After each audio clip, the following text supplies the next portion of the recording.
અમારી મારી રહેશે કે જે અમે મેનિફેસ્ટોમાં જે 32 મુદ્દાઓ લીધા છે એક મુદ્દાઓનું સમાધાન થાય એના માટે અમારી પૂરી ટીમ છે. જ્યાં જરૂરત હશે ત્યાં બધાની એ લઈશ ને જ્યાં મારા દિલ્હી લેવલે જ્યાં પાર્લામેન્ટમાં રજૂઆત કરવાની હશે હું જરૂર ત્યાં કરીશ. જ્યાં આપણા હોમ મિનિસ્ટર યા પ્રાઇમ મિનિસ્ટર જે પણ હશે એમને હું મળીને કન્વિન્સ કરવાની કોશિશ કરીશ કે આજે પ્રદેશના ઘણા બધા એવા મુદ્દાઓ છે જે વર્ષોથી જૂના પડેલા છે.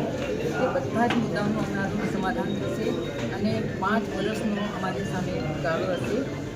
બધા જ મુદ્દાઓ અમે આજે તમારી સમક્ષ વાત કરીશ, આશ્વાસન પણ આપીશ કે અમારી બધાની જ કોશિશ રહેશે કે એમાં વધારેમાં વધારે મુદ્દાઓનું સોલ્યુશન થાય અને લોકો સુધી આ ફેસિલિટીઝ પહોંચે. એ બધું અમારો પ્રયાસ રહેશે.